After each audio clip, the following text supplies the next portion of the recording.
ప్రతి మంచి కార్యము కూడా మనము నీతిగానే ఎంచవచ్చు. పాత నిబంధన ప్రకారం మనము దేవుని ఆజ్ఞలను బట్టి నడుచుకున్నప్పుడు మనకి నీతి కలుగునని తెలియజేస్తా ఉన్నాడు. ద్వితీయోపదేశకాండంలో ఏమంటున్నాడు? మనము దేవుని ఆజ్ఞలను బట్టి నడుచుకుంటే మనకు నీతి కలుగును అంటున్నాడు. కొత్త నిబంధనలోకి వచ్చేసేసరికి విశ్వాసం మూలమున మనము నీతిమంతులముగా తీర్చిదిద్దబడ్డామని దేవుని లేఖనం తెలియజేయబడుతుంది. ప్రియమైన దేవుని బిడ్డలారా, యేసు ప్రభువారు దేవుని రాజ్యంతో పాటు ఆయన నీతిని వెతకమని చెప్పాడు. ఆయన రాజ్యం వెతకమని మత్తయి సువార్త 6వ అధ్యాయంలో చెప్తాడు. కొండ మీద ప్రసంగంలో మరి 5వ అధ్యాయము, 6వ అధ్యాయము, 7వ అధ్యాయం, ఈ 3 అధ్యాయాలు కొండ మీద ప్రసంగంలో ఆయన చేసిన ప్రసంగంలో ఉంటుంది. అంటే ఎంత సుదీర్ఘమైన ప్రసంగం చేసి ఉంటారో చెప్పండి కదా. ఒక్కొక్కసారి 3 days కూడా అయిపోతుంది. మనము 1 గంట ప్రసంగం వినటానికే కాళ్ళు నొప్పులు అంటాం కదా, చాలా బాధ ఫీల్ అవుతాం. అయ్యో ఎంత సమయం అయిపోయిందే అయ్యో అని చాలా ఫీల్ అయిపోతాం. కానీ అట్లాగే మరి ప్రభువారు బోధ వింటూ వారు అట్లాగే కూర్చుని ఉండిపోయారంట. వారికి ఎప్పుడు ఆకలి అయింది? వాక్యం చెప్పటం మానేసిన తర్వాత ఆకలి అయింది. అప్పుడు వారికి ఆకలి అయితే ప్రభువారు ఏం చేశారు మనకు అందరికీ తెలుసు. ఓ చిన్న పిల్లవాడిని పిలిచి అతని దగ్గర 5 రొట్టెలు 2 చేపలు ఉన్నాయి. వాటికి మరి 5,000 మంది పురుషులు అనగా పిల్లలు కానీ లేకపోతే ఇంకా చాలామంది ఉన్నారు, వారు లెక్కకు మించి ఉన్నారు. మరి వారందరూ కూడా తినగా మరి 12 గంపలు. నిజంగా దేవుడు ఎన్నో గొప్ప కార్యములు చేస్తూ ఉన్నాడు. ప్రియమైన దేవుని బిడ్డలారా, ఎలాంటి గొప్ప అద్భుతాలు మన జీవితంలో జరగాలంటే మనం చేయాల్సింది ఏంటంటే ఆయన నీతిని మనము వెతకాలి. ఓకే, ఆయన నీతిని స్థాపింపబూనుకోవాలి. మరి ఈ స్వనీతి అనేది ఏంటి? స్వనీతి అంటే, ఈ స్వనీతి అనేది ఏమా డేంజర్ తెలుసా మీకు? ఎంత డేంజర్ అంటే, పరిసయ్యులు శాస్త్రుల్ని మీరు వినే ఉంటారు కదా, వాళ్ళ బోధలు వాళ్ళ విధానాలు ఎట్లా ఉంటాయో వినే ఉంటారు కదా. ఈ పరిసయ్యులు శాస్త్రుల నీతి ఏందంటే స్వనీతి. ఏమి నీతి అది? స్వనీతి. ఈ స్వనీతిలో ముఖ్యంగా ఏం కనిపిస్తుందంటే, నాకంటే నీతిమంతుడు ఎవరు కూడా లేరు అని మనం అనుకుంటాం ఫస్ట్. అసలు ఆ మైండ్ సెట్టే రాకూడదు మనకు అసలు. ఎందుకంటే నువ్వు చాలా డేంజర్ జోన్లోకి వెళ్ళిపోతున్నావు అని అర్థం. చాలా డేంజర్ జోన్ అది. ఈ స్వనీతి అనేది చాలా భయంకరమైనది. ఒకసారి మనం దేవుని లేఖనాలను పరిశీలిద్దాం. ప్రియమైన దేవుని బిడ్డలారా, మత్తయి సువార్త 5వ అధ్యాయము 20వ వచనం చదువుకుందాం.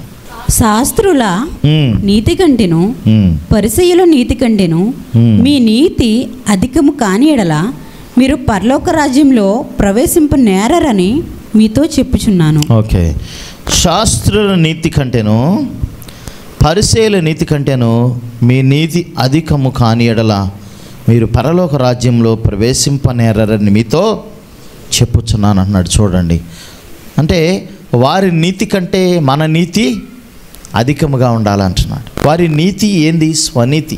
మాకంటే గొప్పవారు ఎవరో లేరు అని వారు మిగిలిన వారిని నిందించటానికి ప్రయత్నం చేస్తారు, మిగిలిన వారిని తక్కువ చేయటానికి ప్రయత్నం చేస్తారు కదా.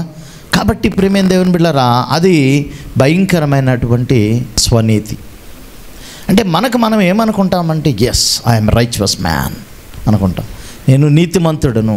ప్రియమైన దేవుని బిడ్డలారా, యేసు ప్రభువారు కృప ద్వారా నువ్వు రక్షించబడి నువ్వు పొందిన యేసు ప్రభువు ద్వారా నీకు వచ్చిన నీతి అయితే దాన్ని బట్టి నువ్వు దేవుని అందే అతిశయపడాలి, నీ ద్వారా కాదు. ఎందుకంటే మనకు రక్షణ ఎట్లా వచ్చింది చెప్పండి? మనకు రక్షణ ఎట్లా వచ్చింది? మనం తెచ్చుకున్నామా? దేవుడిచ్చాడు. మనం నీతిమంతులుగా ఎట్లా తీర్చిదిద్దబడ్డాం? దేవుడు తన స్వరక్తంతో మనలందరినీ కడిగి శుద్ధి చేసి నీతిమంతులుగా తీర్చిదిద్దాడు. సో ఏది అయినా దేవుడి కార్యమే. మన కార్యం ఏమన్నా ఉందా? మన పని ఏమన్నా ఉందా? ఏమీ లేదండి. ఎందుకంటే ఇప్పుడు ఒక గుంటలో ఒక వ్యక్తి పడిపోయాడు, వాడికి ఈత రాదు. ఈత రానోడిని ఎవరు రక్షించాలి? ఈత వచ్చేవాడే రక్షించాలి. నిజంగా చూస్తే ఈ మానవులు అందరూ కూడా ప్రియమైన దేవుని బిడ్డలారా, నీతి లేదు ప్రతి మనిషికి. ఏ మనిషి కూడా నీతిమంతుడు కాడని బైబిల్ తెలియజేస్తూ ఉంది. ఆయన ఒక్కడే రక్షకుడు, ఆయన ఒక్కడే నీతిమంతుడు. యేసుప్రభువారు ఒక్కడే నీతిమంతుడు. ఆయన తప్ప మరెవరు కూడా నీతిమంతులు లేరు. కాబట్టి మరి ఆయన నీతిని మనం పొందుకోవాలంటే మనం ఎంతో తగ్గింపు కలిగి ఉండాలి. ఎంతో తగ్గింపు ఉంటేనే కానీ మనము నీతిమంతులముగా తీర్చిదిద్దబడలేము. అందుకనే ప్రియమైన దేవుని బిడ్డలారా, ఎప్పుడైనా సరే మనము తగ్గించుకోవటానికి మనం ప్రయత్నము చేయాలి. హంబుల్ అవర్ సెల్ఫ్స్ అంటే దేవుని ఎదుట మనము తగ్గించుకోవటానికి ప్రయత్నం చేయాలి. ఒకసారి లోకాసు వార్త 18వ అధ్యాయము 9వ వచనం నుండి మనం చదువుకుందాం. చూడండి 9వ వచనం. తామే నీతిమంతులమని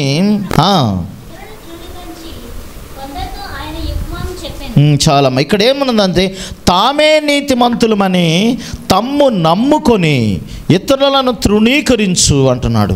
తామే నీతిమంతులమని తమ్ము నమ్ముకొని అంటే వారు ఒక కంక్లూషన్కి వచ్చేసారు. ఎస్, నాకంటే నీతిమంతుడు ఎవడో లేడు అని అనుకుంటారు. అప్పుడు ఎదుటి వారిని మనము ఈజీగా విమర్శించడానికి అవకాశం అనేది ఉంటుంది. ప్రియమైన దేవుని బిడ్డలారా, అసలు మనం చేయాల్సింది ఏందో తెలుసా? మనమే విమర్శ చేసుకోవాలి. ఎప్పటికైనా సరే అండి, ఎప్పటికైనా ఇప్పుడు కాదు, మనం భూమి మీద ఉన్నంత వరకు మనం సరి చేసుకుంటానే ఉండాలి. మనం బోధించుకుంటానే ఉండాలి. మనం అంటే ఎగ్జామిన్ అవర్ సెల్ఫ్స్ అంటాం. అంటే మనమే పరీక్షించుకోవాలి. మనమే పరీక్షించుకోవాలి. మరి అలాంటప్పుడు మనం ఇతరులకి తీర్పు తీర్చలేము కదా. అందుకని యేసుప్రభువారు మత్తయి సువార్తలో 7వ అధ్యాయంలో చెప్తాడు, నీ కంటిలో దోలావించుకుని ఎదుటివాని కంటిలో ఉన్న నలుసును తీయటానికి నువ్వు ప్రయత్నం చేయాలి అంటాడు. దోలాం అంటే ఏంటి? ఇప్పుడు ఈ బిల్డింగ్లు వచ్చినాయి, కానీ పాత రోజుల్లో పెద్ద పెద్ద ఆ కట్టెలతో నిలబెట్టేవాళ్ళు ఇంటిని. దోలాం పెద్ద చాలా ఇది ఇంతలా ఉంటుంది, కొన్ని ఇళ్లలో కొంచెం తక్కువ ఉండొచ్చు మేబీ. అలాంటి అంటే ఆ దోలా ఉంటే కంటికి అడ్డం కనిపిస్తాయి, కళ్ళు కనిపించు కదా. కానీ ఎదుటివారి నలుసు అంటే ఏంది తెలుసా? నలుసు కంట్లో ఎప్పుడైనా నలుసు పడ్డది మీకు? నలుసు అంటే చాలా చిన్నగా ఉంటుంది, అది చాలా బాధ పెడుతుంది. అది అసలు చాలా చిన్నగా ఉంటుంది, భలే బాధ పెడుతుంది కదా. కళ్ళ నీళ్ళు గారుతుంది, ఇంత సెన్సిటివ్ కదా కన్ను. కాబట్టి మనం దూలం పెట్టుకుని ఎదుటి వారి కంట్లో నలుసు తీయడానికి ప్రయత్నం చేస్తామని మరి దేవుడు తెలియజేస్తూ ఉన్నాడు. కాబట్టి ప్రియమైన దేవుని బిడ్డలారా, కాబట్టి అందుకని మనం ఏం చేయాలంటే ఎగ్జామిన్ అవర్ సెల్ఫ్స్. మనం ఎప్పటికప్పుడు మనం ఏం చేయాలంటున్నాడు ఇక్కడ. అందుకని తామే నీతిమంతులు తమ్ము నమ్ముకొని ఇతరులను తృణీకరించు కొందరితో ఆయన ఈ ఉపమానము చెప్పాను అని అంటున్నాడు. ఈ పరిసయ్యులు శాస్త్రుల యొక్క స్వభావం ఇదే. ప్రజల్ని ఏ కాడికి నిందిస్తూ ఉంటారు, అవమానపరుస్తూ ఉంటారు. యేసుప్రభువును కూడా ఈ లోకానికి వచ్చినప్పుడు నిందించారు, అవమానపరిచారు. ఏమన్నారు? ఆయన అనేక ప్రాంతాలు తిరిగి ఆ రోగులను స్వస్థపరుస్తూ దేవుని రాజ్యం గురించి బోధిస్తూ నీతిని స్థాపింపబూనుకోవటానికి ఆయన ప్రయత్నం చేసినప్పుడు ఆయన ఏమంటున్నారు? ఈయన పాపులతో కలిసి తిరుగుతున్నాడు, వారితో కలిసి తాగుతున్నాడు, తింటున్నాడు అంటున్నాడు. వారితో కలిసి తాగుతున్నాడు, ఈయన తిండిపోతూ అని అన్నారు. యేసుప్రభు అని ఏమంటున్నారు? ఆయన తిండిపోతంట. ఎవరు మాట్లాడుతున్నారు? ఈ పరిసయ్యులు శాస్త్రులే. వారికి కనికరం ఉండదని దేవుడు తెలియజేస్తూ ఉన్నాడు, వారికి దయ ఉండదని దేవుడు తెలియజేస్తున్నాడు. ప్రియమైన దేవుని బిడ్డలారా, వారికి కనికరం ఉండదంట, కఠినమైనటువంటి వారిగా వారు ఉన్నారు. ఎందుకంటే మేమే నీతిమంతులమని వారు ఒక కంక్లూషన్కి వచ్చేసారు. అందుకని వాళ్ళ గురించి అని ఉపమానం తెలియజేయడం చేశాడు యేసుప్రభువారు. 11వ వచనం మనం గమనించినట్టయితే ఇద్దరు ప్రార్థన చేయడానికి వెళ్ళారంట. 10వ వచనం చూస్తే వాటిలో 11వ వచనం చూడండి. పరిసయ్యులు నిలువబడి, దేవా, నేను చోరులను, అన్యాయస్తులను, వ్యభిచారులనైనా ఇతర మనుషుల వలనైనను ఈ సుంకరులైనను ఉండినందుకు నీకు కృతజ్ఞతాస్తుతులు చెల్లించు. చూడండి ప్రియమైన దేవుని బిళ్ళారా, తామే నీతిమంతులు మనం అనుకున్న వాళ్ళు ఏం చేస్తారో తెలుసా? దేవా, నేను చోరులను, అన్యాయస్తులను, వ్యభిచారులనైన ఇతర మనుషుల వలెనైనను, ఈ సుంకరి వలెనైనను ఉండనందుకు నీకు కృతజ్ఞతాస్తుతులు అబ్బా, ఎంత గొప్ప ప్రార్థన అండి ఇది. ఏమంటున్నాడు ఇక్కడ? నేను అన్యాయస్తుడిని కాదు, హెచ్చించుకుంటున్నాడు. ఏమంటున్నాడు? హెచ్చించుకుంటున్నాడు ఈయన. ఏమంటున్నాడు? చోరి అంటే దొంగలు, చోరులు, అన్యాయస్తులు, వ్యభిచారిని గాను, దొంగను గాను, అన్యాయస్తుడిని గాను, ఇతర మనుషుల వలె ఎలాంటి వాడిని కాను, ఈ సుంకరి వలె. అంటే ఇద్దరు ప్రార్థన చేయడానికి వెళ్ళారు కదా, సుంకరి పరిచయుడు. 10వ వచనంలో ప్రార్థన చేయడానికి ఇద్దరు మనుషులు దేవాలయంలోకి వెళ్ళిరి, వారిలో ఒకడు పరిచయుడు, ఒకడు సుంకరి. ఈ పరిచయుడు ప్రార్థన చెప్పాను కదా ఇందాక, మీరు పరిచయులు, శాస్త్రులు. యేసు ప్రభువు ఫస్ట్ మత్తయి సువార్త 5వ అధ్యాయం 20వ వచనంలో ఏం చెప్పాడు? పరిచయులు శాస్త్రుల నీతి కంటేనో మీ నీతి అధికము కాని ఎడల మీరు పరలోక రాజ్యంలో ప్రవేశింపరని దేవుడు తెలియజేస్తున్నాడు. కాబట్టి ప్రియమైన దేవుని బిడ్డలారా, ఇక్కడ ఈయన ఏం చేస్తున్నాడు చూడండి, మరి ఇతరులని విమర్శ చేస్తూ ఉన్నాడు. తనకు తాను ప్రార్థన చేసేవారు ఏం చేయాలి? ప్రార్థన చేసేవాళ్ళు ఏం చేసేవాళ్ళు? వారికి వారు తగ్గించుకొని ప్రార్థన చేయాలి. అందుకని యోహాను రాసిన పత్రికలో 1వ అధ్యాయంలో 8వ వచనంలో ఉంటుంది, మేము పాపము చేయలేదని చెప్తే దేవుణ్ణి అబద్ధికుణ్ణి చేసిన వారం అవుతామని అంటుంది అక్కడ. ప్రియమైన దేవుని బిడ్డలారా,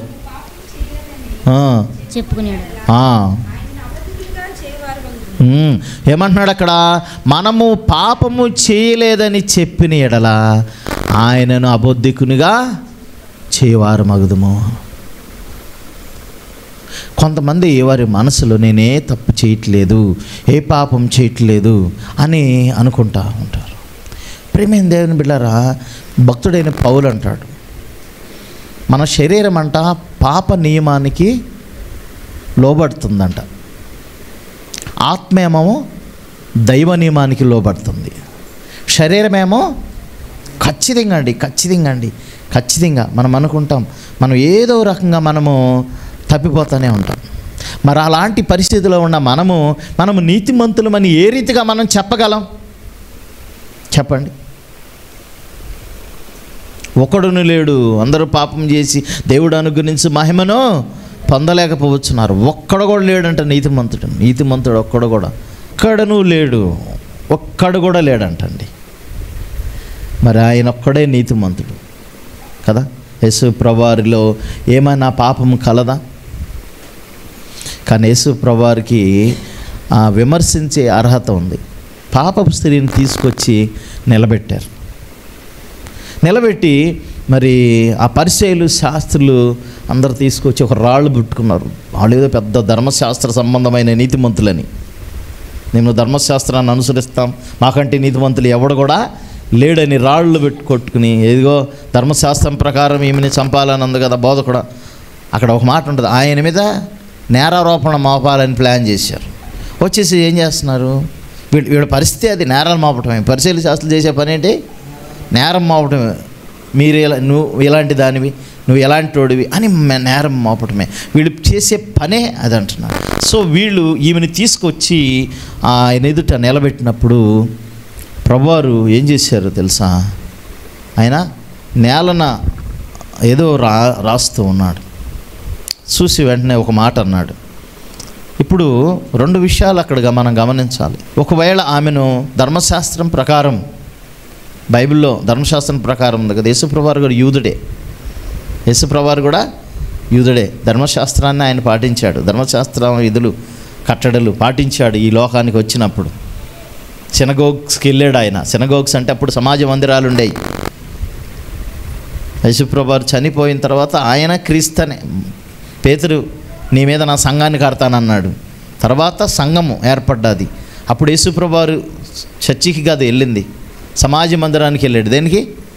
సమాజ మందిరం, సినగోగ్ అంటారు ఇంగ్లీష్లో. ఏంటది? సినగోగ్. సమాజ మందిరాలు ఉండేవి అప్పుడు. చర్చ్ అంటే ఏంది? సంఘము. ఏంటది? ఆయన స్వరక్తముతో కొన్నవారం మనం అందరం. యేసుప్రభు వారి యొక్క స్వరక్తంతో కొన్నవారం మనం. కాబట్టి మనం ఆయన చేత కొనబడి ఉన్న వారం కాబట్టి ఆయన రక్తం చేత మనలో ఏ నీతి లేదు. ఆయన ద్వారానే మనం నీతిమంతులుగా తీర్చిదిద్దబడ్డాం. అప్పుడు సమాజంలో ఈ పరిసయ్యులు శాస్త్రులు అనేవాళ్ళు ఈ రీతిగా నిందారోపణలు మోపి జనాల్ని చాలా ఇబ్బంది పెట్టాలని ప్రయత్నం చేస్తూ ఉండేవాళ్ళు. చాలా భయంకరమైనటువంటి శిష్యుల కాడి మీద అంట బరువులు, విస్తారమైన బరువులు మోపేవాళ్ళు అంట. బరువులు అంటే ఎలాంటి ఆచారాలు, భయంకరమైన పరిస్థితులు కదా. ప్రియమైన దేవుని బిడ్డలారా, వాళ్ళు అసలే ఎన్నో బాధలు ఉన్నారు, సమస్యలు ఉన్నారు. ఎవరి కోసం ఎదురు చూస్తున్నారు? మెస్సీ వస్తాడేమో వారు ఎదురు చూస్తే బాధపడుతుంటే వీళ్ళు ఒక పెద్ద డేవిల్స్ లాగా. వీళ్ళు చాలా ఇబ్బంది పెట్టేవాళ్ళు, వారిని చాలా బాధ పెట్టేవాళ్ళు. ప్రియమైన దేవుని బిడ్డలారా, మరి చూడండి ఏం తీర్పు తీర్చాడు ప్రభువారు. మీలో ఎవడైనా పాపం చేయని వాడు ఉంటే ఫస్ట్ మొదట ఆ మీద రాయి విసరండి అని అన్నాడు. మీలో పాపం చేయని వాడు అని అంటున్నాడు అక్కడ. మరి ఎవడు? చిన్నపిల్లల నుంచి పెద్దవారి వరకు అందరూ ఏదో ఒక తప్పు చేసే ఉంటారు. ఒక తప్పు ఏంది? చాలా తప్పులు, కౌంట్లెస్ కదా. ఎన్నో తప్పులు చేసి ఉంటారు. అర్థమైపోయింది. మొత్తం రాళ్ళు కింద పడేసి వెళ్ళిపోయారు. ఒక్కడు కూడా లేడు. ప్రభువారు అంటాడు, అమ్మా మరెన్నటికీ పాపం చేయకుండా నువ్వు జాగ్రత్తగా ఉండు అని ఆమెను పంపించి వేశాడు, క్షమించి. సో కాబట్టి ప్రియమైన దేవుని బిడ్డలారా, దేవుడు యేసు ప్రభువారు చాలా జాలి కలిగిన హృదయం, జాలి కలిగిన హృదయం, దయ కలిగిన హృదయం. ఓకే, ఆయన తీర్పు తీర్చడానికి అర్హత కలిగిన వాడు. ఎందుకంటే హీస్ ఎ రైచియస్ మ్యాన్ కదా. ఆయన ఒకవేళ ధర్మశాస్త్రం ప్రకారం తీర్పు తీర్చి ఉన్నట్టే ఈయనకి జాలి లేదు, కనికరం లేదనేవాళ్ళు. ఓకే, అయితే మరి ధర్మశాస్త్రానికి అటు కాకుండా ఇటు కాకుండా మధ్యలో ఏం చెప్పాడు? మీలో పాపం చేయలేని వాడెవడో. అంటే ప్రతిది కూడా ఆయన తండ్రి మాట కోసం ఎదురు చూసేవాడు. కొంత సైలెంట్ అయ్యాడు. ఎందుకు? తండ్రి తనకి చెప్పేవాడు. తండ్రితో సాన్నిహిత్య సంబంధం కదా, యూనిటీ ఆఫ్ స్పిరిట్ అంటాం. ప్రభువారు వెంటనే పరలోకమందు తనకేమి అనుగ్రహించబడుతుందో అది బయలుపరచబడినది వెంటనే ఆయన తెలియజేస్తాడు. సో అట్లాగూ ఆమెను క్షమించి పంపించి వేసినట్టు మనం చూస్తాం. ప్రియమైన దేవుని బిడ్డలారా, కాబట్టి మనం ఈ లోకంలో కూడా మనం చూస్తాం కదా, మనం ఏలెత్తి చూపితే ఇట్లా ఉంటాయి ఏళ్ళు. అంటే ఎన్ని మన వైపు తిరిగినాయి అని అంటాడు కదా. ఉపవాసం అంటే కూడా ఒక మాట ఉంటుంది. 58వ అధ్యాయంలో సామెతలు కాదు, యెషయా గ్రంథంలో ఉంటుంది. వేలు పెట్టి చూపి తిరస్కరించుట మాని అని అంటాడు. ఏమంటున్నాడు అక్కడ? వేలు పెట్టి చూపి తిరస్కరించుకోదు, rejected, your the waste candidate, ఎందుకు పనికిరావు అని మనం రిజెక్ట్ చేయటానికి మనం ఇట్లా చెప్పామంటే అట్లా కాకుండా ఏమని అన్నాడు అక్కడ? 58వ అధ్యాయం 10-11 వచ్చిన వాళ్ళు ఉంటారు చూడండి. అక్కడ 58వ అధ్యాయము యెషయా గ్రంథము. ప్రియమైన దేవుని బిడ్డ, వేలు పెట్టి చూపి తిరస్కరించకుండా, వేలు పెట్టి చూపి తిరస్కరించుటయు చెడ్డదానిని బట్టి మాటలాడుటయు నీవు మాని ఆశించిన దానిని ఆకలిగొనిన వానికి ఇచ్చి శ్రమపడిన వానిని తృప్తిపరిచినడలా చీకటిలో నీ వెలుగు ప్రకాశించును, అంధకారము మీకు మధ్యాహ్నం వలె నుండును. చూడండి ప్రియమైన దేవుని బిడ్డలారా, అసలు వేలు పెట్టి చూపి తిరస్కరించడానికి మనకు అర్హత లేనే లేదు అని అక్కడ తెలియజేస్తాం. ఒకవేళ అది ఉపవాసంలో ఒక భాగం, అది వేలు పెట్టి చూపి తిరస్కరించటం అంట. Don't reject the people, love the people.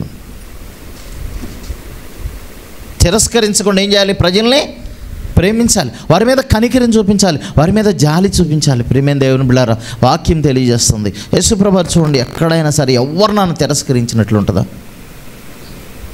కానీ మేమే పెద్ద నీతిమంతులు అని చెప్పిన వారికి మాత్రం ఫుల్ క్లాస్ పడ్డది కదా. మేమే గొప్పవారం, నీతిమంతులు అన్న వాళ్ళకు మాత్రం క్లాస్ పడ్డది. పాపంలో ఉన్న వారి గురించి ఆయన ఏమీ మాట్లాడలేదు, ప్రేమించాడు, వారికి చెప్పాడు, జాలిగా దయ కలిగి వారిని క్షమించాడు. పాప స్త్రీ తన కాళ్ళు కడుగుతూ ఉంటుంది కదా, కన్నీరు కారుస్తూ తన పాపాలు ఒప్పుకుంటూ ఉంటుంది. అక్కడ ఉన్నటువంటి సీమోను ఏం చేస్తున్నాడు? అరే ఈమె ఇంత పాపం స్త్రీ కదా, ఈయనకి తెలియటం లేదు ఈమె పాపం స్త్రీ అని. ఎందుకు ఈమెను తిరస్కరించట్లేదు అని అంటాడు. అప్పుడు తన మనసు ఎరిగాడు.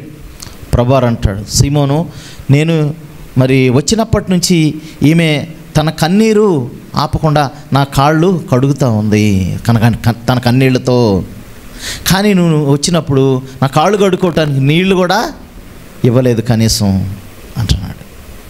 సో అట్లా ఆ యేసుప్రభువారు అక్కడ ఉన్న వాళ్ళందరూ కూడా మరి ఇస్కరియోతు యోధా, అరే ఇంత అత్తర తీసుకొచ్చి, ఇంత ఫెర్ఫ్యూమ్ అది తీసుకొచ్చి వ్యయం చేసేస్తుంది అనవసరంగా, ఈమె అది ఉంటే ఆ డబ్బులు పేదోళ్ళకి ఇస్తాం కదా అని అంటాడు. ఏదో పెద్ద ఆయనకి ఏదో పెద్ద ప్రేమ కనికిరం ఉన్నట్టు పేదల మీద. యేసుప్రభువారు అంటాడు, ఆమెని సపోర్ట్ చేశాడు యేసుప్రభువారు. యేసుప్రభువారు ఏం చేశాడు? ఆమెను సపోర్ట్ చేశాడు. అక్కడ ఇస్కరియోతు యోధా ఓ పక్కనేమో, ఇటేమో సీమోను. కానీ వారిని అట్లా పక్కన పెట్టేసేసి ఆమెకి సపోర్ట్ చేశారు. నువ్వు చేసిందే కరెక్ట్, నువ్వు చేయి, ఆమెను ఎందుకు మీరు ఆటంకపరుస్తున్నారు, ఆమె చేసింది మంచిది, చేయనివ్వండి అని అన్నాడు. కాబట్టి ప్రియమైన దేవుని బిడ్డలారా, మనం కూడా అట్లాగూ యేసుప్రభువారి మనసు కలిగి ఉండి జాలి దయ కనికరం కలిగి ఉండాలి. ఈ లోకంలో మనం చాలా ధన్యులం కదా. ఇలాంటి మంచి బోధ ఎక్కడైనా మనకు దొరుకుతుందా చెప్పండి? ఇలాంటి మంచి విషయాలు ఎక్కడైనా ఉంటాయా? స్వనీతిని స్థాపింపబూనుకోవద్దు అని మనం ఈరోజు వాక్యం వింటున్నాం. స్వనీతిని స్థాపిస్తే అది మనకి కీడే. కొంతమంది ఏం చేస్తారంటే అసలు పక్కన ఎవరిని పట్టించుకోరు. నేనే నీతిమంతుడిని, నేనే నీతిమంతుడు, ఎవరితో నాకు ఎందుకు, నా బ్రతుకు నాది, నా జీవితం నాది. అది ఏమా డేంజరు, అదేమా డేంజర్. ఓకే, మంచిదే, నీతిమంతుడివే, కానీ నీ నీతి వలన ప్రజలకి ఉపయోగం ఏంటి? వేరే వాళ్ళకి ఏమైనా ఉపయోగం ఉందా కదా? ప్రేమేం దేవుని బిడ్డలారా, అట్లా ఉండకూడదు. ఇక్కడ ఏమంటున్నాడు ఈయన? నిలవబడి ఏలెత్తి చూపుతున్నాడు, దేవా, నేను ఈ చోరులు, అన్యాయస్తులు, వ్యభిచారుల, ఇతర మనుషుల వలెనైనను, ఈ సుంకరి వలెనైనను ఉండనందుకు నీ కృతజ్ఞతలు చెల్లించున్నాను. ఇంకెచ్చించుకుంటున్నాడు అని ప్రార్థనలో. వారానికి 2 మార్లు ఉపవాసం చేయొచ్చు. ఏమంటున్నాడు ఇక్కడ? 2 సార్లు ఉపవాసం అన్నా నేను వారానికి. ఎన్నిసార్లు? అక్కడ ఏం కనిపిస్తుంది? ప్రభుడు కనిపిస్తుంది. ఏం కనిపిస్తుంది? వారానికి 2 సార్లు ఉపవాసం ఉంటున్నాను కదా అంటున్నాడు. నా సంపాదన అంతట్లో 10వ వంతు చెల్లించుచున్నానని తనలో తాను ప్రార్థించుచుండెను. చూడండి ప్రియమైన దేవుని బిడ్డలారా, వారి యొక్క దృష్టి అట్లాగే ఉంటుంది కదా. ఆయన్ని తిరస్కరిస్తున్నాడు. అసలు ఒక వ్యక్తిని మనం తిరస్కరించి మనం ప్రార్థన చేస్తే ఆ ప్రార్థన దేవుడి దగ్గరికి వెళ్తుందా? చెప్పండి, వెళ్ళదు. అందుకని పౌలు అంటాడు, చాలా దుర్మార్గుల దుష్టత్వాన్ని భరించాలి అంటాడు. వారి దౌర్బల్యాన్ని, ఏమందా మంచి మాట అది, వారి యొక్క దౌర్బల్యాన్ని భరించాలంటే మనం, నిన్ను బాధ పెడుతున్నాడు, ఇంకా బాధపడు, ఇంకా భరించు, ఇంకా బాధపడుతున్నాడు, భరించు.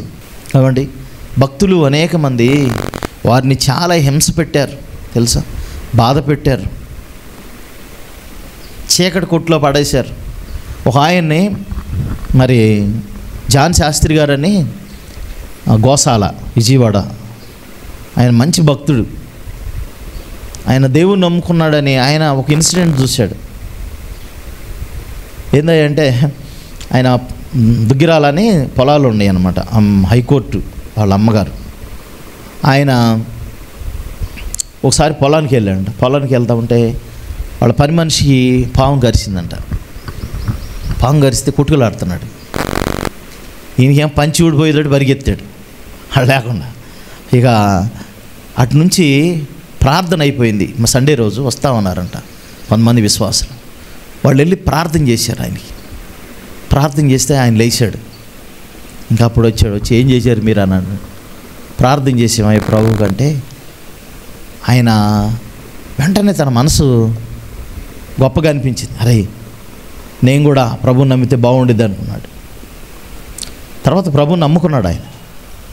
జాన్ శాస్త్రి గారు అని ప్రభుని నమ్మాడు, విశ్వాసం ఉంచాడు. ప్రియమైన దేవుని బిడ్డలారా, మరి ఆయన అక్కడి నుంచి మరి ప్రభు కొరకు నమ్మకంగా ఉన్నాడు. ఈయన నమ్ముకున్నాడని వాళ్ళమ్మ చాలా ఇబ్బంది పెట్టింది. వాళ్ళు ఏం చేశారు తెలుసా? వాళ్ళకి మందులు కొట్టుండేది స్పెషల్గా. పెస్టిసైడ్స్ ఉంటాయి కదా, పొలాల్లో జల్లుతూ ఉంటారు మందులు. మీరు వ్యవసాయ పనులకి వెళ్తేనేగా మీకు తెలియటానికి. వెళ్ళారా ఎప్పుడన్నా? పొలాల్లో మందులు జల్లుతూ ఉంటారు. చూసి ఉండొచ్చులే కానీ మీరు వెళ్ళకపోయినా కదా. మరి ఆ మందులు కొట్లో తీసుకెళ్ళి పడేశారంట ఆయన. 20 రోజుల వరకు కూడా ఆయనకి బయటకు తీసుకురా. చూడండి ఎంత అంటే వాళ్ళు మతం కోసము, అంటే ఆమె ఉద్దేశం ఏంటంటే మంచి పీఠాధిపతిని చేయాలనుకుందంట వాళ్ళమ్మ. సో ఈయనేమో ప్రభువారికి అంకితం అయిపోయాడు. ప్రియమైన దేవుని బిడ్డలారా, ఆయన సాక్ష్యం కదా. మరి ఆ వాసన అంట ఆయనకి, ఆయన చెప్పిన సాక్ష్యం మంచి సువాసన వెదజల్లుతుందంట. దేవుని స్తోత్రం, హల్లెలూయా. ఆయనకి మంచి సువాసన వెదజల్లుతుందంట. చూడండి ప్రాక్టికల్గా నేను ఆయనతో తిరిగాను. మా ఊరు వచ్చినప్పుడు ఫస్ట్ బాప్తిసాలు ఇచ్చాడు ఆయన మా ఊర్లో. అప్పుడు నాకు ఆయన పరిచయం చేసుకున్నాను. నేను తెనాల్లో వచ్చినప్పుడు ఒక ఇంట్లో ఇంకోసారి కలిసాం మేము ఒక చోట ప్రార్థనలో. ప్రియమైన దేవుని బిడ్డలారా, మరి నిజంగా దేవుని పిల్లల్ని హింస పెడితే దేవుడు ఊరుకోడు, వారికి ఒక మంచి స్థితిని కలిగిస్తాడు. చూడండి ప్రియమైన దేవుని బిడ్డలారా, కాబట్టి మరి మనం పరిచయులు శాస్త్రులాగా ఉండకూడదు. మన నీతి అధికం అవ్వాలి. నీతి అధికం అవడం అంటే ఏంటి? మనకి నీతి ఏ విధంగా కలుగుతుంది? ప్రభువునందు విశ్వాసం ఉంచటమే. అంటే ప్రభు ఏం చేశాడో అది చేయటమే కదా. మరి ఆయన తనకు తాను హెచ్చించుకుని ప్రార్థన చేస్తున్నాడు. ఇక్కడ 13వ వచనంలో, అయితే సుంకరి దూరముగా నిలుచుండి ఆకాశం వైపు కనులెత్తుటకైనను ధైర్యము చాలక రొమ్ము కొట్టుకొనుచు, దేవా పాపినైనా నన్ను కరుణించమని పలికెను. అతనికంటే ఇతడు నీతిమంతుడిగా తీర్చిదిబడి తన ఇంటికి వెళ్ళానని మీతో చెప్పుచున్నాను. తను తాను హెచ్చించుకున్నవాడు తగ్గింపబడిననియు, తను తాను తగ్గించుకున్నవాడు హెచ్చింపబడి అని చెప్పాను. మనం చేయాల్సింది ఏంటంటే మనము తగ్గించుకోవాలి. సుంకర్ ఏం ప్రార్థన చేశాడు? ఆకాశం వైపు కనులు ఎత్తడానికి మనకు అర్హత ఉందా? ఆకాశం ఆయన సింహాసనము, భూమి ఆయన పాదపీఠం. బైబిల్ ఒక మాట ఉంటుంది, నీతిమంతులు సింహములే ధైర్యముగా ఉంటారంట. తలెత్తుకుని తిరుగుతాడు ఇట్లా నీతిమంతుడు కదా. ప్రియమైన దేవుని బిడ్డలారా, ఆయన ద్వారా మనం నీతిమంతులుగా తీర్చిదిద్దబడ్డాం. కాబట్టి ఆయన లక్షణాలు మనలో కనిపించాలి. ఆయన దయ, కనికరం ఎప్పుడెప్పుడు ఎగ్జామిన్ అవర్. వేరే వాడు తప్పు చేస్తున్నప్పుడు చూసి వాళ్ళ గురించి ప్రార్థించాలి, వాళ్ళ గురించి ప్రార్థన చేయాలి. ఏంది ప్రభు అని అది ఆ జాలి కలిగిన మనసుతో ప్రేమించాలి. అతన్ని ప్రేమించి అతని దగ్గరికి వెళ్ళి మనం చెప్పి ఇది మంచిది కాదని వారిని ఒక మంచి దారిలో తీసుకురావడానికి మనం ప్రయత్నము చెయ్యాలి కదా. జడ్జిమెంటు అప్పుడే మనం చేసేసామనుకో, ధర్మశాస్త్రాన్ని బట్టి మనం జడ్జిమెంట్ చేసినట్టు అవుతుంది ధర్మశాస్త్రం ప్రకారం. కానీ యేసు ప్రభువు అట్లా చేయలేదు. ఎన్నో అవకాశాలు ఇచ్చాడు. అంతకుముందు 2 వారాల క్రితం చెప్పుకున్నాం. ఏం చేశాడు ప్రభువారు? ఫలించట్లా ఆ చెట్టు. ఆ తోటమాలి ఏం చేశాడు? బతిమలాడుకున్నా, అయ్యా ఈ సంవత్సరం ఒక అవకాశం ఇవ్వండి, దీనికి ఎరువేసి ఇంకా నీళ్లు పెట్టి ఇంకొంచెం మంచి చేసి ఈ సంవత్సరం ఖచ్చితంగా ఫలించడానికి ప్రయత్నం చేస్తాను ప్రభా, దీన్ని తొలగించొద్దు యజమానుడా అని వేడుకుంటున్నాడు. ఎవరో? తోటమాలి. మనం తోటమాలి ఎవరు అనుకోవాలి? యేసు ప్రభు వారు తండ్రిని వేడుకుంటున్నాడు. యజమానుడైనా తండ్రిని వేడుకుంటున్నాడు. మనము ఎవరము? మొక్కలు. మనము అంజూరపు చెట్లు లాంటి వాళ్ళం. మనం ఎవరమే? అంజూరపు చెట్లు లాంటి వాళ్ళం. ఫలించట్లా, ఫలాలు లేవు, నరికేస్తానంటున్నాడు దేవుడు. యేసు ప్రభు వారు వేడుకుంటున్నాడు మన కొరకు కదా. తండ్రి యొక్క కుడి పార్శ్వమున కూర్చుని ఏం చేస్తున్నాడు? ఆయన వేడుకుంటున్నాడు. దుష్టుని కబంధ హస్తాల నుంచి తప్పిస్తున్నాడు, ప్రమాదాల నుంచి తప్పిస్తున్నాడు, మనకు ఆయన ప్రార్థన చేయడం ద్వారా మనం తప్పించబడుతున్నాం. మరలా తండ్రిని వేడుకుంటున్నాడు కదా. ప్రియమైన దేవుని బిడ్డారా, యేసుప్రభువు వారు మన కొరకు ఎంత చేశారండి. మన కొరకు చనిపోయి మరణించి మనకందరికి కూడా నీతిమంతులుగా తీర్చిదిద్దడమే కాకుండా పరలోక సంబంధమైన పౌరసత్వం వారసత్వం పొందుటకున్న అర్హతను ఇవ్వటమే కాకుండా మనం అక్కడికి మనల్ని ఆ తండ్రి యొద్ద నివాసాలకి చేర్చేంతవరకు కూడా మనతో ఆయన తోడుకున్నాడు. అందుకని యేసుప్రభువు ఒక మాట చెప్తాను, నేను వెళ్ళను, అనాథలుగా మిమ్మల్ని విడిచిపెట్టి వెళ్ళను, మీ వద్దకు ఆదరణకర్తను పంపిస్తానని చెప్పి యేసుప్రభువు వారు వీళ్ళ ఆదరణకర్తను పంపించడమే కాకుండా ఆయన అక్కడ ఉండి మన కొరకు విజ్ఞాపన ప్రార్థన చేస్తున్నాడు. That's the mind of Christ. అలాంటి మనసు మనం కలిగి ఉండాలి, అలాంటి ప్రార్థన జీవితం కలిగి ఉండాలి. ఆ రీతికి ఎవరైనా తప్పు చేస్తున్నప్పుడు నీకు కనిపించినప్పుడు ప్రేమతో వాళ్ళకి చెప్పాలి, ఖండించాలి. అదే సమయంలో వారిని విడిచిపెట్టవద్దు. ఒకసారి ఖండించి వదిలిపెట్టే వీడంతే, ఈమంతే, వీడు బ్రతుకు అంతే, వీళ్ళంతే, ఎప్పుడు ఇక వాడి జీవితం అంతే, వాడు మారడు, ఎప్పుడు మారడు అని ఒక కంక్లూషన్గా మనం వచ్చేయకూడదు. ఖచ్చితంగా మారతారు అనే ఒక విశ్వాసం మనలో ఉండాలి. తద్వారా మనం వారి గురించి కన్నీరు కార్చి ప్రార్థన చేయాలి. ప్రియమైన దేవుని బిడ్డలారా, ఎంతకు తగ్గించుకున్నాడు చూడండి ఆయన. చూడండి ఆయన ప్రార్థన చూడండి. ప్రియమైన దేవుని బిడ్డలారా, ఆకాశం వైపు కనులెత్తుడికైనా నువ్వు ధైర్యము చాలలేదంట ఆయన. రొమ్ము కొట్టుకొనుస్తున్నాడు. కొట్టుకొనుసు, దేవా పాపినైనా నన్ను కరుణించమని పలికెను. అందుకని యోహాను రాసిన పత్రికలు ఏమంటాడు? మీ పాపములు మీరు ఒప్పుకొని నేడలా ఆయన నమ్మదగిన వాడు నీతిమంతుడు గనక సమస్త దుర్నీతి నుండి మిమ్మల్ని పవిత్రులుగా చేస్తానని దేవుడు తెలియజేస్తూ ఉన్నాడు కదా. ఏమంటున్నాడు ఇక్కడ? మనము మన పాపాలు ఒప్పుకోవాలి. మనం చేయాల్సింది మన గురించి మనం చూసుకోవాలి. ఫస్ట్ ఏం చేయాలి? అసలు మనం ఎగ్జామిన్ చేసుకోవాలి. ఏ ఎదుటి వారిని మనం విమర్శించే ముందు మనం ఏం చేసుకోవాలి? మనమే పరిశీలించుకోవాలి, మనకు మనం పరిశీలించుకోవాలి. అందుకనే గలతీ రాసిన పత్రికలో చెప్తాడు. ప్రియమైన దేవుని బిడ్డలారా, చూడండి ఒకసారి గలతీ రాసిన పత్రిక 6వ అధ్యాయము 1వ వచనం నుండి చూద్దాం. స్థితి అండి. సహోదరులారా, ఒకడు ఏ తప్పిదములోనైనను చిక్కుకొని నెడల ఆత్మ సంబంధులైన మీలో ప్రతివాడు తానును శోధింపబడుదునేమో అని తన విషయమై చూచుకొనుచు సాత్వికమైన మనసుతో అట్టి వారిని మంచి దారికి తీసుకుని రావాలని. ఇక్కడ ఏముందమ్మా? సాత్వికమైన మనసుతో అట్టివాణిని మంచి దారికి తీసుకురావాలి. సాత్వికమైన మనసు అంటే ఏంటి చెప్పండి? సాత్వికమైన మనసు అంటే ఓర్పు ఉండాలి, ఓపిక ఉండాలి. మోషే సాత్వికుడని దేవుడు చెప్పాడు కదా. ఎంత ఇసికించారు మోషేని కదా, మీ అందరికి తెలుసు. స్టోరీలో చూస్తే ఐగుప్తు నుండి వారిని బయటికి తీసుకొచ్చినప్పటి నుంచి మధ్యలో ఎన్నో ఒడుదుడుకులు జరిగినాయి. బాగా సణుక్కున్నారు, దేవుణ్ణి సణుక్కున్నారు. అక్కడ నుంచి ఇక్కడికి ఎందుకు తీసుకొచ్చి, అక్కడ సమాధులు లేవని ఇక్కడ చంపడానికి మమ్మల్ని, అక్కడ ఉల్లిపాయలు ఉల్లిగడ్డలు కూరగాయలు అన్నీ మాకు గుర్తొస్తున్నాయి అని అంటున్నారు కదా. ఇక్కడ నీళ్ళేవి ఏమీ లేదు, ప్రతిదానికి విమర్శే, ప్రతిదానికి విమర్శే. ప్రియమైన దేవుని బిడ్డలారా, అయినా మోషే వారిని నడిపించాడే కదా. ఒకసారి చూడండి, వాళ్ళు ఒక దూడను చేసుకుని మోషే ఇంక రాలేదే, అక్కడికి వెళ్ళిపోయాడు, చచ్చిపోయాడు అనుకున్నారు.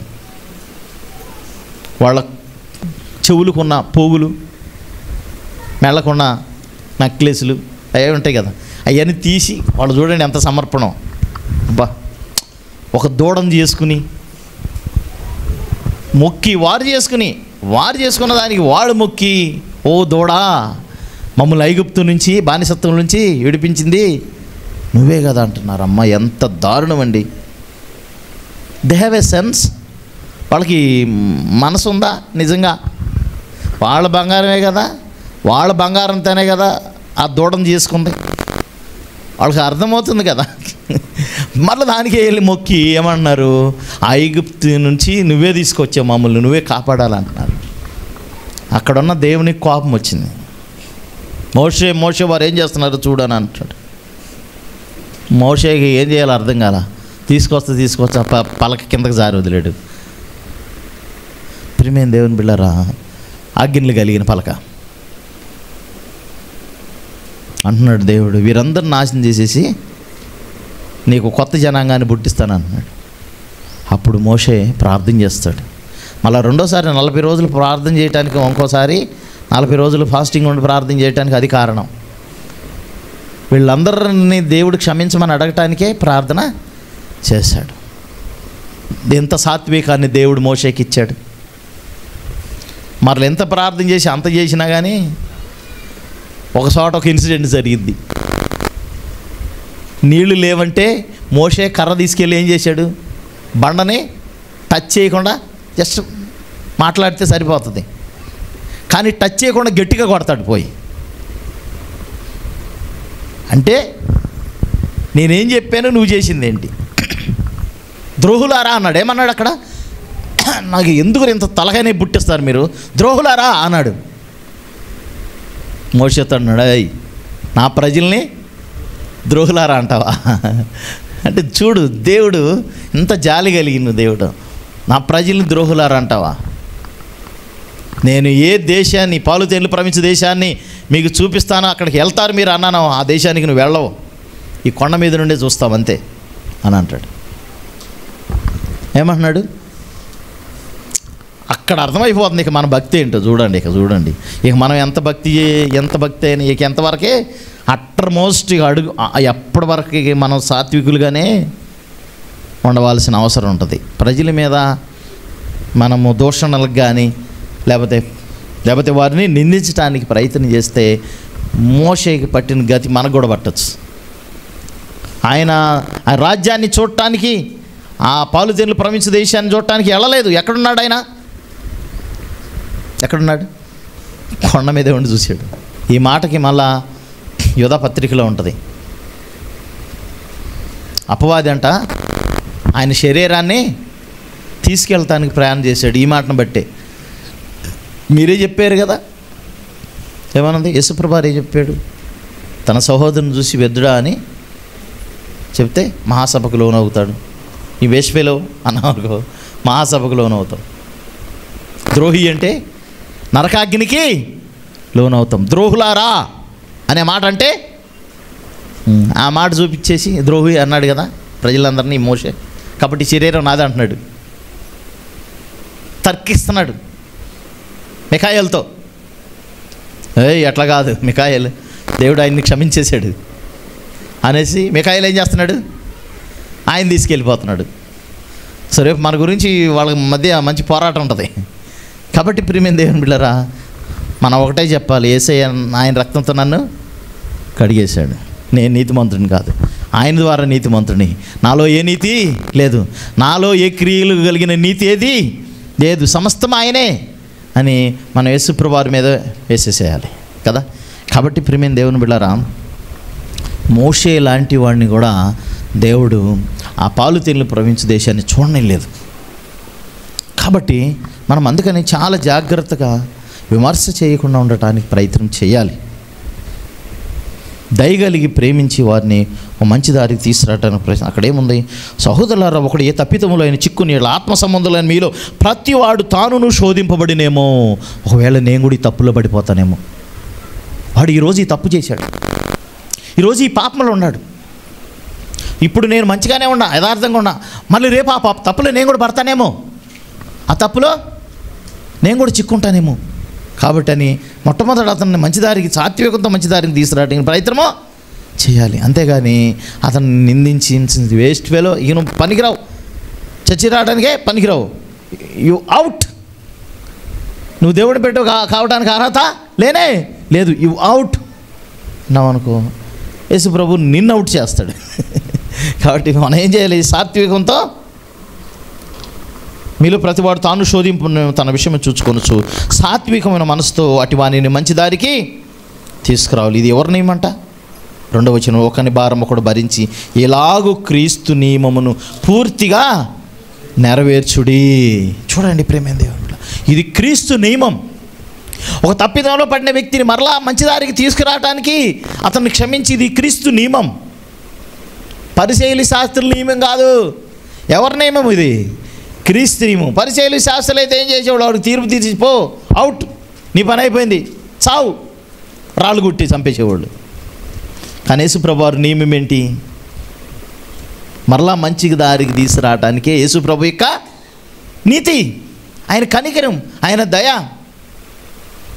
ఎవడైనా ఒట్టివాడేంటి తాను ఎన్నికైన వాడిని ఎంచుకుని ఇలా తను తానే మోసపరుచుకును. మనం ఒట్టివారమే కదా, నేను చాలా గొప్ప ఉండ అనుకుంటే మళ్ళీ మనం మోసపరుచుకుంటున్నాం.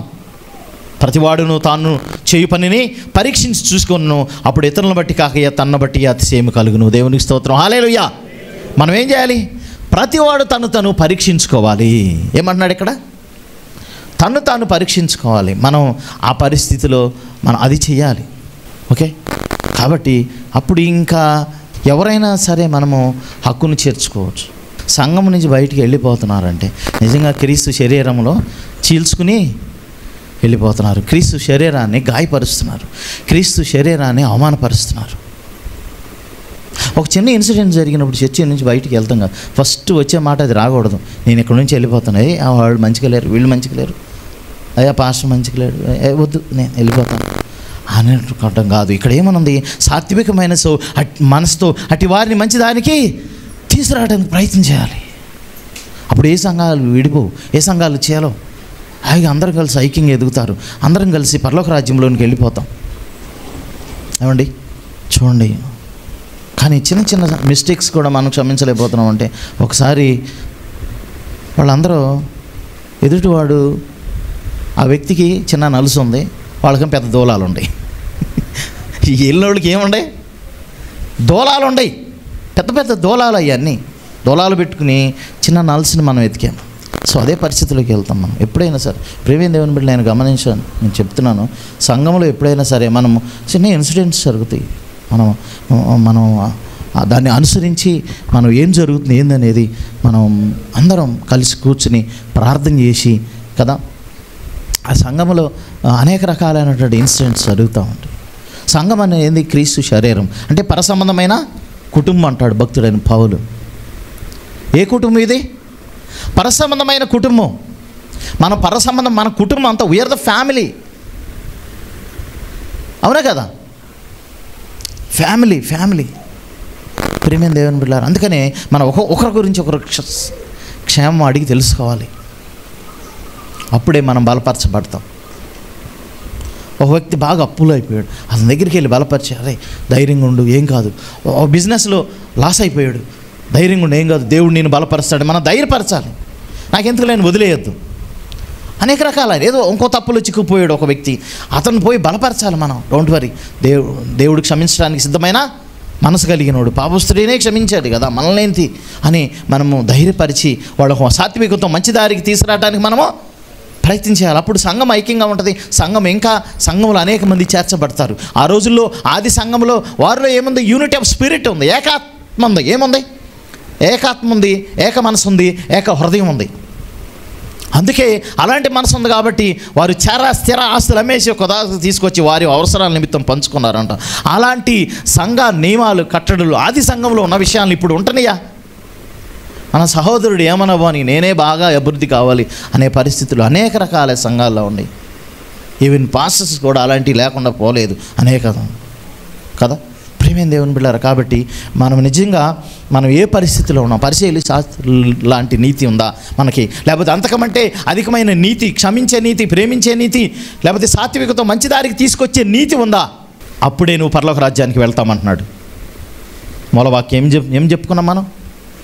పరిసయ్యులు శాస్త్రుల నీతి కంటే మీ నీతి అధికం కాని యెడల మీరు పరలోక రాజ్యంలో never enter into the Kingdom of God, మీరు పరలోక రాజ్యంలో ప్రవేశింపలేరు అంటున్నాడు. కాబట్టి ప్రేమైన దేవుని బిడ్డలారా, మరి పరిసయ్యులు శాస్త్రుల నీతి కాదు, మనకు కావాల్సింది ఏంది? దేవుని నీతికి అడిగి ఉండాలి. What is his righteous? ఇది ఏమి నీతి? ఆయన నీతి. ప్రేమైన దేవుని బిడ్డలారా, యేసు ప్రభువారు ఈ సంఘాన్ని కట్టడానికి తను రక్తాన్నే దారిపోశారు. ఏం చేశారండి? తన రక్తాన్నే దారిపోశారు. మనం ఏం చేస్తున్నాం? సంఘాన్ని సీల్చడానికి మనం ప్రయత్నం చేస్తున్నాం, కానీ యేసయ్య సంఘాన్ని నిర్మించడానికి ప్రయత్నం చేస్తూ ఉన్నాడు. మనం నిర్మించేవారిగానే ఉండాలి, కానీ ఓడబీకేవారిగా ఉండకూడదు. అపోస్తుల కార్యం 20వ అధ్యాయంలో ఉంటుంది కదా, బైబిల్ చెప్తుంది ప్రియమైన దేవుని బిడ్డలారా, అలాంటి పరిస్థితులు ఎదురవుతాయో ఉంటాయో, ఖచ్చితంగా జరుగుతూ ఉంది. 26వ వచనం నుండి చదువుదాం. అపోస్తుల కార్యం 20వ అధ్యాయము 26వ వచనం నుండి చదువుకుందాం. చూడండి. కాబట్టి మీలో ఎవరి నాశనము విషయమైనను నేను దోషిని కానని. అపోస్తుల కార్యము 20వ అధ్యాయము 26వ వచనం చూడు. అదే చదువు. దేవుడు తన స్వరక్తమిచ్చి సంపాదించిన తన సంఘమును కాయుటకు పరిశుద్ధాత్మ మిమ్మును దేనియందు అధ్యక్షునులుగా ఉంచెను. ఆ యావత్తు మందను గూర్చియు మీ మట్టుకు మిమ్మును గూర్చియు జాగ్రత్తగా ఉండుడి.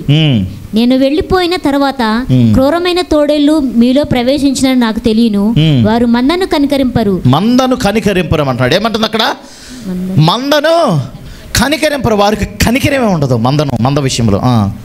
శిష్యులను తమ వెంట ఈడ్చుకొని పోవరనని వంకర మాటలు పలుకు మనుషులు మీలోనే బయలుదేరు. శిష్యుల్ని తమ వెంట ఈడ్చుకుని పోవాలని ప్రయత్నం చేస్తారంట. వాళ్ళు ఏం చేస్తారంట?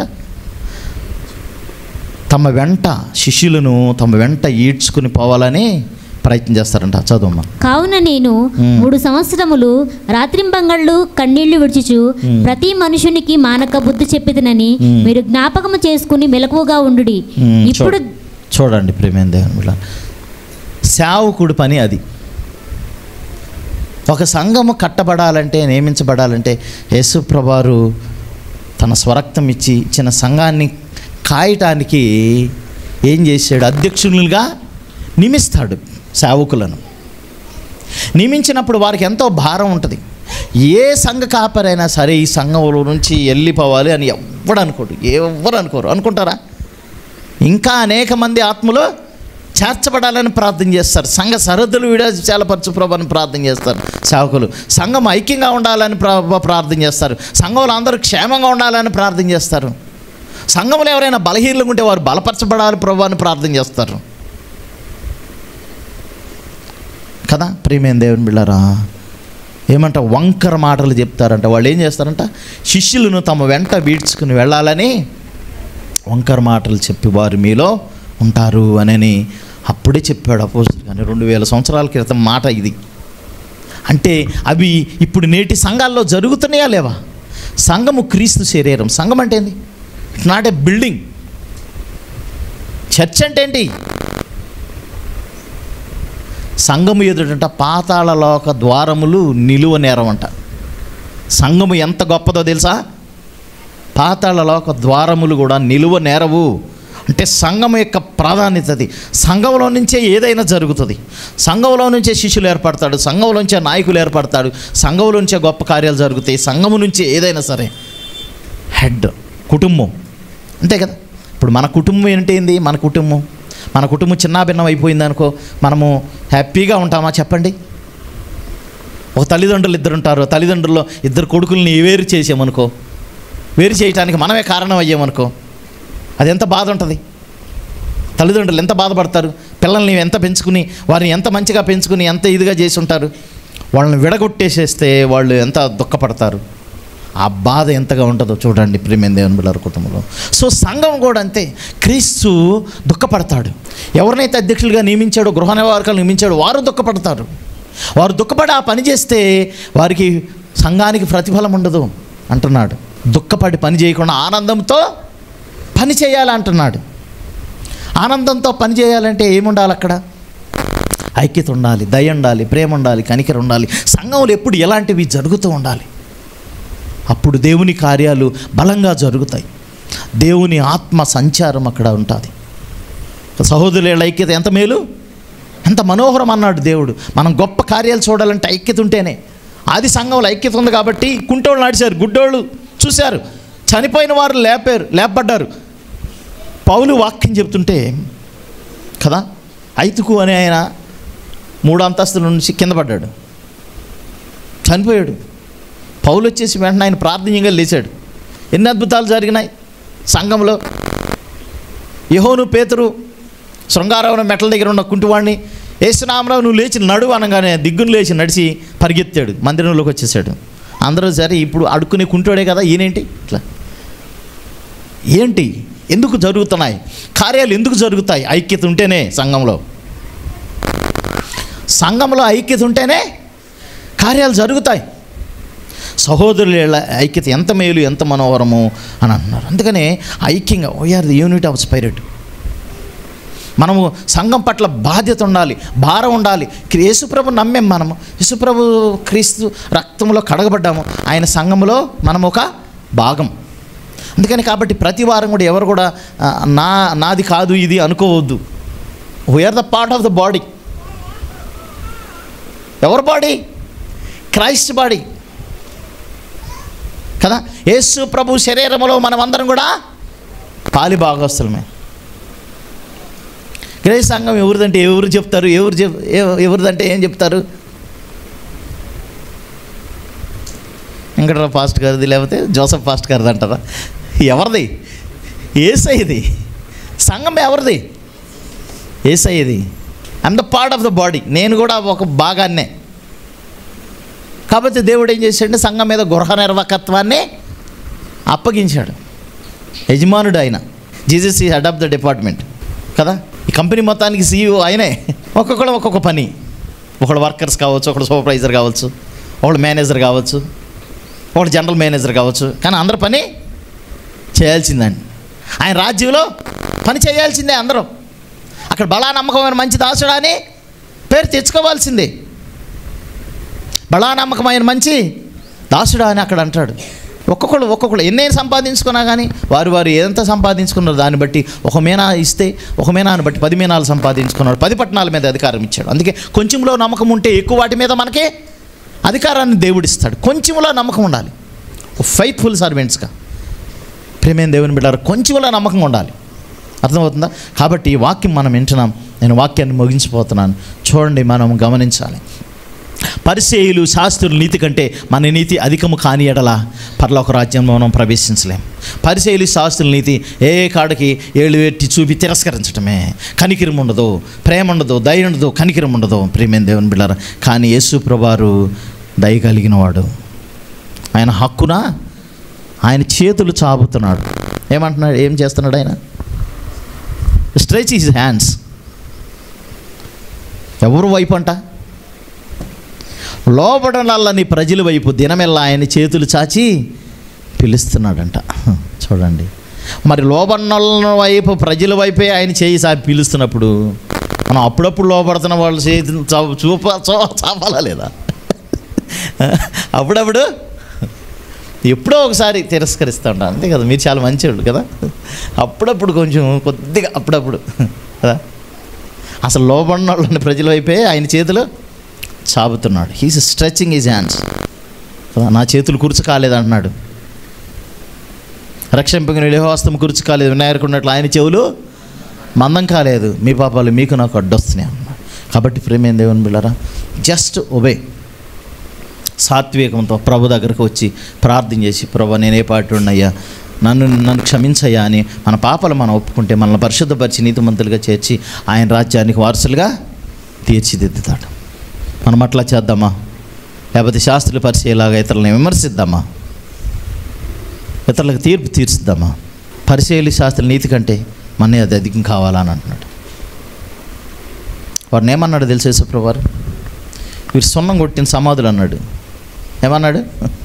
సున్నం కొట్టిన సమాధులు అంటే ఏంటి? బయటికి ఎంత అలంకారం చేస్తారు సమాధులు, ఇప్పుడు చాలా బాగా చేస్తున్నారు సుందరంగా. లోపల ఉండేది కంపు కొట్టే శవం. మన హృదయం అంతా కూడా వాళ్ళు ఎట్లా ఉంటుందంట? వాళ్ళ నీతి హృదయం అంతా లోపల చెడిపోయి ఉంటుంది. పైన మాత్రం పైనుంచి కిందకి తెల్లటి అంగీలు వేసుకుని అగ్రపీఠముల వద్ద కూర్చుని అగ్రపీఠంలో కూర్చుని, ఎస్ ఈ సింహాసనం మీద నేను కూర్చోవాలి, నాకు ఎప్పుడు అధికారం కావాలి, అగ్రపీఠముల్లో దీర్ఘ ప్రార్థనలు చేస్తూ ఉంటారంట వాళ్ళు కదా. సో అగ్రపీఠములు కోరుకుంటారంట పరిశీల శాస్త్రులు. యేసుప్రభువు ఏమన్నాడు వారిని? నీ ఖచ్చితంగా నరకం తప్పదు నాన్న అన్నాడు. ఎవడు హెచ్చించుకుంటే వాడు తగ్గించుకొని, ఎవరికి వారు తగ్గించుకుంటే వారు హెచ్చింపబడును అన్నాడు. చక్కని ఉపమానం లోక సువార్తలో 18వ అధ్యాయం కదా. ప్రియమైన దేవుని బిడ్డలారా చూడండి, కాబట్టి మనం సుంకర్లాగా ప్రార్థన చేయాలి, అంతేగాని హెచ్చించుకుని ప్రార్థన ఎప్పుడు కూడా చేయొద్దు. అది మనసుకే రానివ్వద్దు. నేను నీతిమంతుడిని అని ఎప్పుడు ఎవరు కూడా అనొద్దు. ప్రియమైన దేవుని బిడ్డలారా, యేసు ప్రభువారి ద్వారా నీతిమంతుడు తీర్చబడ్డావు. నీ స్వనీతి లేదు. నేను గొప్ప నీతిమంతుడిని, నాకంటే నీతిమంతుడు ఎవడు లేడని మనం చెప్పొద్దు. అయ్యా, నీ ద్వారే కదా నేను నీతిమంతుడికి తీస్తాను, నీ రక్తం ద్వారా నేను కడగబడ్డాను అని మనము, నా సహోదరుడు కూడా అలాంటి వాడే కదా, అతను కూడా నీతిమంతుడికి చేయండి, అతను కూడా పాపి అయిన అతను కూడా క్షమించండి, పరిశుద్ధపరచండి అని మనము మన సహోదరుల కోసం మనం ప్రార్థన చేయబద్దులమై నాము ఏలు పెట్టి చూపి తిరస్కరించొద్దని ప్రభువు చెప్తున్నాడు. ఓకే, కాబట్టి ప్రియమైన దేవుని బిడ్డలారా, సమయంలో దేవుని వాక్యం వింటున్నాడు. మనం కూడా మరి ఎలాంటి నీతి కలిగి ఉండాలి? మనకి ఏదైనా వచ్చిన ఇశ్రాయేలీలంట దేవుడు చెప్తాడు, మా సామర్థ్యాన్ని బట్టి మేము ఇదంతా చేస్తున్నామని చెప్పకూడదంట. మమ్మల్ని దేవుడు ఆ బానిసత్వంలో విడిపించి ఇక్కడ తీసుకొచ్చి దేవుడే మమ్మల్ని పోషించి, దేవుడే మమ్మల్ని బ్రతికించి, దేవుడే మమ్మల్ని కాపాడాడని దేవుడినే గణపరచాలంటే ఎప్పుడైనా సరే మనం కూడా ఎవరిని గణపరచాలి? ఈరోజు యేసయ్యని నేను నమ్ముకున్నానంటే, యేసయ్య నీ దయే కదా నేను నీతిమంతుడిగా తీర్చబడ్డాను, యేసయ్య నేను పరిశుద్ధుడిగా అని పిలువబడుతున్నానంటే నీ వల్లనే కదా ఆయన. మనలో అలాంటి పశ్చాత్తాపమైన మనసు రావాలి. ప్రభా, నేను ఎంత చెడ్డవాడినయ్యా, ఈరోజు నేను బీర్ షాప్కి వెళ్తలేదంటే దానికి కారణం నువ్వే కదా, మీరు రక్షించారు కదా, కాబట్టి నేను అక్కడికి వెళ్తలేదు. లేకపోతే నేను కూడా అలాంటి వాళ్ళు ఒకడే కదా కదా ఒకళ్ళు చెడ్డ పనులు చేస్తున్నాడు, ఆ చెడ్డ పనులు చేసే వాళ్ళలో ఒకడిని నేనే కదా ఒకానొక రోజుల్లో. కానీ ఈరోజు నన్ను నీతిమంతుడికి తీర్చిది నీ సంఘంలో ఒక బిడ్డగా, ఒక వ్యక్తిగా నన్ను అంటుకట్టావు కదా నాయన, నీతో అంటుకట్టబడ్డావు కదా ప్రభువా. కాబట్టి నీకు వేరుగా ఉండకుండా నీతోనే ఎల్లప్పుడూ అంటుకట్టపడి వాడిగా నన్ను చేయండి అని ఆయనకి ఎప్పుడు మొరపెట్టేవారిగా ఉండాలి. స్త్రీలకి ఒక హెచ్చరిక. లోకాసు వార్తలో ఒక స్త్రీ ఉంది. ఎవరమే? 84 సంవత్సరాలు విడువక దేవుని సన్నిధిని ప్రార్థనలతో, జాగారణలతో, ఉపవాసాలతో పరిచర్య చేసిందంట. ఆమె ఊరికి జస్ట్ కూర్చోలా, మందిరానికి వచ్చే వాళ్ళందరికీ ఏం చేసింది? ఆమె పరిచర్య చేసింది, ప్రార్థనలు చేసింది, వారిని ప్రోత్సాహం చేసింది. 84 years, 7 సంవత్సరాల భర్త కాపురం చేసింది, చనిపోయాడు భర్త. 84 సంవత్సరాలు విడువక, దేవాలయం విడువక అని ఉంటుంది. అక్కడ ఏముంటుందంటే దేవాలయము విడువక. దేవాలయం విడవద్దు, దేవాలయం విడవాలి అనే మనసు రావద్దు మీకు. దయచేసి ప్లీజ్ నేను చెప్తున్నాను, దేవుని మందిరం, ఆయన ఇంటిలో నుంచి బయటికి వెళ్ళటానికి ప్రయత్నం చేయొద్దు. దేవుని సన్నిధి కలిగి ఉండాలి. మనం ఎప్పుడు బైబిల్ ఎక్కడైనా చూడండి, దేవుని సన్నిధిని కలిగి ఉన్నప్పుడే వారు కార్యములు చూడగలిగారు. దేవుని మందసం విషయంలో, మందసం ఒక ఆయన ఇంట్లో పోతే మందసం వల్ల ఆయన అభివృద్ధి చెందాడు. దావీదు అనుకున్నాడు, అమ్మో మందసం లేకుండా నా దగ్గర మందసం ఎక్కడికో వెళ్ళిపోయిందని. ప్రియమైన దేవుని మందసం అంటే ఏంటి? దేవుని సన్నిధి, ప్రెజెన్స్ ఆఫ్ గాడ్. ఎప్పుడు నీ ఇంటిలో ప్రెజెన్స్ ఉండాలి, దేవుని సన్నిధి ఉండాలి. ఒకవేళ దేవుడు మనల్ని రక్షించి ఉన్నతమైన స్థానంలో ఉంచినప్పుడు మనం దేవుడిని బట్టి గర్వించాలి, అతిశయపడాలి. రథములను బట్టి కొందరు, గుర్రములను బట్టి కొందరు అతిశయపడుదురు, మనమైతే దేవుని నామమున అతిశయపడుదుము, ఆనందింతుము. రథములను బట్టి కొందరు, గుర్రములను బట్టి కొందరు అతిశయపడుదురు, మనమైతే దేవుని నామమున అతిశయపడుదుము, ఆనందింతుము. హల్లెలూయా కదా. దేవుడు లేడని కొందరు బుద్ధిహీనులు అందురు, దేవుడు లేడని కొందరు బుద్ధిహీనులు అందురు, నాశన పాత్రులు వారు దేవుని ఎరుగరు. చూడండి ప్రియమైన దేవుని బిడ్డలారా, అలాంటి వారిగా మనం ఉండకూడదు కదా. మనం అతిశయం ఎవరు ఏందో అతిశయపడాలి. మనము నీతి న్యాయములను కృప చూపుచు ఉన్న దేవుని కలిగి ఉన్నామని మనం అతిశయపడాలి. మనకి ఏమి లేకపోవచ్చు అండి ఈ లోకంలో, కానీ యేసయ్య మనకుంటే చాలు. కాబట్టి ప్రియమైన దేవుని బిడ్డలారా, మనకి ఏ నీతి కలిగి ఉన్నాం మనం ఒకసారి గమనిద్దాం. చూడండి, యేసు ప్రభువారి లక్షణాలు ప్రస్ఫుటంగా మనలో మరి అవి ఆపరేటింగ్ చేయబడాలి, అనుసరించాలి క్రీస్తుని, ఆయన అడుగుజాడల్లో నడవాలి. నాకు డౌటే వస్తుంది అసలు, నాకు చాలా నాకు ఆశ్చర్యం అనిపిస్తుంది చాలా. అసలు హానోకు 300 సంవత్సరాలు దేవుడితో ఎట్లా నడిచాడు కదా. మన విశ్వాస జీవితంలో ఎన్నోసార్లు డమేలు పడతా ఉంటాం, మళ్ళీ డమేలు లెగుతాం. కానీ హానోకు అంట 300 సంవత్సరాలు దేవునితో నడిచాడంటండి. చూడండి, అంటే ఆయన కాల్లో కాలు వేసాడని కాదు అతను నడవడం అంటే he's walk with God. What is the meaning? ఆయనతో ఉన్నాడు, ఇంకా ఆయన ఇక అట్లాగే వెళ్ళిపోయాడంట కదా. ప్రేమ దేవుడు, ఎంత గొప్ప భాగ్యం. 65 సంవత్సరాలే ఆయన దేవుని నమ్మలేదు, కానీ మిగిలిన 300 సంవత్సరాలు దేవునితో నడిచాడంట హానోకు. ఎంత గొప్ప అనుభవం. కాబట్టి దేవునితో నడుద్దాం, ఈ లోకంతో కాదు, మనం దేవునితో నడుద్దాం. ప్రేమైన దేవుని బిడ్డరా, కాబట్టి మనం దయచేసి ఎవరిని మనం విమర్శించొద్దు, ఎవరిని ఏలెత్తి పెట్టి చూపి తిరస్కరించొద్దు. ప్రార్థన చేద్దాం వాళ్ళ గురించి, ఒక మంచి దారిలోకి తీసుకురావడానికి వారి గురించి కన్నీరు కార్చి ప్రార్థన చేద్దాం కదా. సాత్వికమైన మనసుతో మంచి దారికి తీసుకొద్దాం ప్రతి వారిని కూడా. అప్పుడు సంఘం వర్ధిల్లుతుంది. సంఘములో ఏదైనా సరే ఉపయోగకరమైన కార్యాలు మనం చేయడానికి ప్రయత్నించాలి. కాబట్టి దయచేసి ఎవరు కూడా ఏదైనా విషయాల్లో ఒకవేళ నా వల్ల ఏదైనా మీరు బాధపడవచ్చు, లేదా సంఘంలో ఎవరైనా మీద బాధపడవచ్చు, కానీ నీ కొరకు బాధపడిన క్రీస్తుని మాత్రం మర్చిపోవద్దు. అది ముఖ్యం, గుర్తుపెట్టుకోండి. సంఘము క్రీస్తు కనుక క్రీస్తును గూర్చి, క్రీస్తు విషయంలో నీ కొరకు బలియాగమైపోయారు, నీ కొరకు అవమానపరచబడ్డారు, నీ కొరకు చెంపలు పెరిగివేయబడ్డాయి, నీ కొరకు సొగసైన స్వరూపమైన నీ కొరకు నా కొరకు కోల్పోయాడు. కాబట్టి ఆయన విషయంలో మన ఒక సంఘ క్షేమమే కోరుకోవాలి, కానీ సంఘ విడుదల మనం కోరుకోవద్దు. సంఘం ఇంకా ఐక్యంగా ఉండాలి, సంఘం ఇంకా కట్టబడాలి అని మనం కోరుకోవాలి. కాబట్టి శాస్త్రుల పరిచయాలు నీతి కంటే ఎక్కువగా ఉండాలని దేవుడు కోరుకుంటున్నాడు. కాబట్టి అలాంటి నీతి యేసయ్య మనకి ఇచ్చాడు. కాబట్టి ఆ నీతిలో విశ్వాసులకు మనం కొనసాగి ఆయనకి నమ్మకంగా ఉందాం. దేవుడి పరిశుద్ధ వాక్యం దీవించును గాక. ఆమేన్. ప్రార్థన చేసుకుందాం. మమ్మల్ని మిక్కిలిగా ప్రేమించిన ప్రియ పరలోకపు తండ్రి, అవునయ్యా, చాలాసార్లు మేము ఇతరులను విమర్శించేవారిగా ఉంటున్నాం ప్రభా. మా కంటిలో దోలాములు పెట్టుకుని ఎదుటి వారి కంటిలో ఉన్న అలుసుని తీయటానికి ప్రయత్నం చేస్తామేమో, ఎదుటి వారికి తీర్పు తీరుస్తున్నామో క్షమించండి. పరిచయాలు శాస్త్రుల పని వారికి కఠినత్వంతో ఎదుటి వారికి తీర్పు తీర్చారయ్యా ప్రభా. అలాంటి పరిస్థితులు మేము ఉండకూడదు. మీరు ఏ రీతిగా క్షమించి నశించిపోయే వారిని ఒక మంచి దారికి తీసుకువచ్చారో అలాంటి పరిస్థితులు మాలో ఉండాలి ప్రభా. అలాంటి కనికరం, అలాంటి జాలి మాలో ఉండాలి ప్రభా. మీకు వందనాలు చెల్లిస్తున్నాను. అన్నాడు మోషేకి ఆ కర్ర ఇచ్చారు, ఎందుకంటే ప్రజల్ని దయతో పరిపాలించమని, ప్రజలతో మంచి లీడింగ్ చేయమని ప్రభా మీరు ఇచ్చారు ప్రభా. కాబట్టి అలాంటి మీ వాక్యమైన ఆ దుడ్డు కర్ర, మీ దండము మీరు మాకు ఇచ్చారు. కాబట్టి ఈ వాక్యం చేత ప్రజల్ని మంచి దారిలోకి తీసుకొచ్చి నాయన మీ రాజ్యంలో చేర్చు వారికి అయా మేము ప్రజలతో అంటుకట్టపడి ఉండుటకు, వారి గురించి ప్రార్థనలు చేయుటకు ఉండుటకు చూపించండి.